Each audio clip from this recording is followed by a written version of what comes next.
மக்களே, welcome to this channel. Book ரீடிங்னு பார்க்குறப்போ கதைகள் 2 விதமாக சொல்லப்பட்டிருக்கும். அதில் ஒரு விதம் தான் லீனியர் நரேஷன். அதாவது கேரக்டர்ன்றது வந்துட்டு பிகினிங்லேருந்து எண்டு வரைக்கும் ஒரு சேம் வே ஆஃப் ஃப்ளோவில் வந்துட்டு போய்கிட்டு இருக்கும், வித்தவுட் ஃப்ளாஷ்பேக். அதாவது ஃப்ளாஷ்பேக்ஸ் வந்துட்டு நடுவில் வந்துச்சுன்னா அந்த நரேஷன் பேர் வந்துட்டு நான் லீனியர் நரேஷன். இப்போது எடுத்துக்காட்டுக்கு ஒரு கதாபாத்திரத்தோட ஒரு கெரியரை பற்றி சொல்கிறாங்க அப்படின்னா, அந்த கெரியர் அச்சீவ் பண்ணதுக்கப்புறமா கதை போய்கிட்டு இருக்கப்போ கெரியருக்கு முன்னாடி இந்த ஸ்ட்ரகிள்ஸை பற்றி பேசுவாங்க. ஸோ அந்த மாதிரி ஃப்ளாஷ்பேக்ஸ் கூட இருக்கிறதுக்கு பேர் தான் நான் லீனியர் நரேஷன் வந்துட்டு சொல்லுவாங்க. ஸோ அதில் ஒரு ஒன் ஆஃப் த ஸ்டோரியாக வந்துட்டு நான் எக்ஸாம்பிளுக்கு இந்த காவேரி நம்பி சொன்ன ரைசிங் சென்ஸ் இந்த புக்கை நான் ஒரு ஒன் ஆஃப் த எடுத்துக்காட்டாக வந்து நான் சொல்லுவேன். ஏன்னா இந்த கதையுமே அந்த பேட்டர்னில் தான் வந்து எழுதப்பட்டிருக்கு.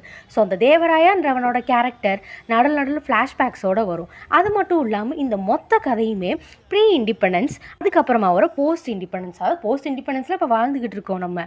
பட் ஆனால் ஸ்டார்டிங் ஸ்டேஜ் ஆஃப் போஸ்ட் இண்டிபெண்டன்ஸோடது அழகாக எழுதியிருப்பாங்க.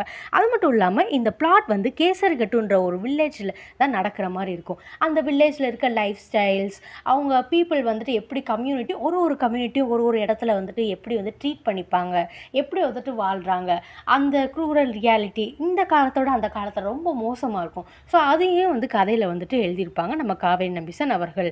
ஸோ இந்த ஆல்ரெடி நான் சொன்ன மாதிரி இந்த கதையோட ஒரு மெயின் கேரக்டர், அதாவது ப்ரொட்டகனிஸ்ட் யாருன்னா தேவராயா, அவங்க மனைவி வந்து கௌரு, அவங்களுக்கு 2 பசங்க ஒரு பொண்ணு. அதுக்கப்புறமா சின்னின்றவங்க கேரக்டர் வந்துட்டு இவங்களோட பொண்ணை வளர்க்கப்படுவாங்க. இன்னும் 2 பசங்க இருக்குங்க இல்லையா, இவங்களோட கதாபாத்திரம் தான் நம்மளோட நாவல் பேருமே இருக்குது. அதான் வந்து ரைசிங் சென்ஸ். அதுக்கப்புறமா பெண்களோட கதாபாத்திரம் அவங்களோட ரோல் அந்த அளவுக்கு தாக்கம் ஏற்படுத்தலையா, அந்த பசங்களோட பேர் குறிக்கிற மாதிரி ஃபுல்லாகவே அவங்கள பற்றி தான் இருக்கும் அப்படின்லாம் வந்துட்டு கிடையாது.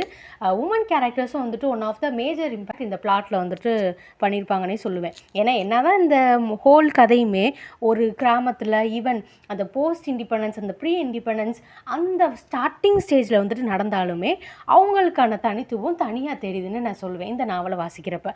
அது மட்டும் இல்லாமல் தேவராயா, அதுக்கப்புறமா அந்த கேசர்கட்டு, அந்த வில்லேஜ் பீப்புள் எல்லாமே தாண்டி இன்னும் ஒரு புதுசாக ஒரு கதாபாத்திரத்தை வந்து காவேரி நம்பிசன் அவர்கள் சொல்லியிருப்பாங்க. அவங்க வேறு யாருமே இல்லை, ஏஐ ட்ரைப்ஸ். என்னடா ஏஐ ட்ரைப்ஸ்னால் வந்து ஆர்டிஃபிஷியல் இன்டெலிஜென்ஸ், ஆனால் அவங்க கிடையவே கிடையாது.